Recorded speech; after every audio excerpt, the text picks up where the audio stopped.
रमजानुल मुबारक की आमद आमद है और आलम इस्लाम इसका पुरतपाक इस्तकबाल करने को बेचैन है। हर मुसलमान अपनी बिसात के मुताबिक इस अजीम माह की तैयारी में मसरूफ अमल है। रमजानुल मुबारक में रोजेदारों में बाद गलत ग़िज़ाई आदत होती हैं जो रोजे के दौरान इनके लिए थकन और दीगर बहुत से मुश्किलात का सबब बनती हैं। ये आदत इंसानी सेहत पर मनफी तौर से असरअंदाज हो सकती हैं। ग़िज़ाई माहिरीन ने रोजादारों को इन आदत को बिलाए ताक रखने का मशवरा दिया है। चंद अहम ये हैं। रोज़नी खानों के साथ इफ्तार करना अहम तरीन गलतियों में से एक है। रमजान में इससे परहेज लाजिम है। जितना मुमकिन हो सके तले हुए और चिकनाई वाले खानों से दूर रहें। इफ्तार के आगाज के लिए बेहतरीन चीज खजूर है। इससे खून में शक्कर की सतह मुअत्तल और आसान सूरत में बुलंद हो जाती है। मसाले तो वैसे ही इंसान की जानी दुश्मन है। रमजान में ज्यादा नमक वाली अशिया या अचार और चटनी ये जिस्म से पानी खत्म करने का अमल बढ़ाने में मददगार है। इसी के सबब इंसान को मुस्तकिल सूरत में बिलखसूस रोजे के दौरान प्यास महसूस होती है। इनके ज्यादा इस्तेमाल से धड़कन तेज हो जाती है। फलों को उन विटामिन और मादनी नमकियात का बेहतरीन जरिया शुमार किया जाता है जिनकी रमजान में इंसानी जिस्म को बहुत जरूरत होती है।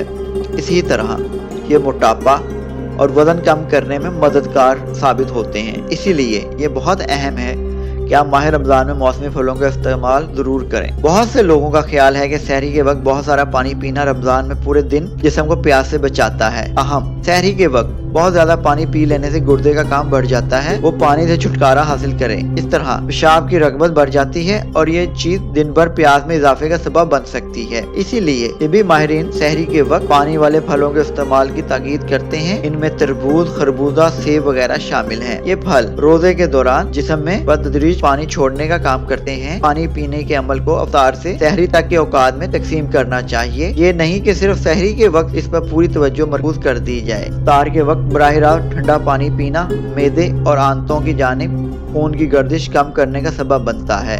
इसके नतीजे में जिस्म का निज़ाम हाजमा मसाइल का शिकार होता है। ग़िज़ाई माहिरीन इस बात पर इत्तफाक करते हैं कि इफ्तार के बाद नीम गर्म या कमरे के दर्जा हरारत वाला पानी या खजूर के साथ दूध पीना चाहिए। बाद में ठंडा पानी पिया जा सकता है। ताहम इफ्तार के दौरान ऐसा करने से मैदे के लिए खतरनाक साबित हो सकता है, जिसके नतीजे में हाजमे का मसला, मोटापा और तेजाबियत जैसी मुश्किलात पैदा हो सकती हैं।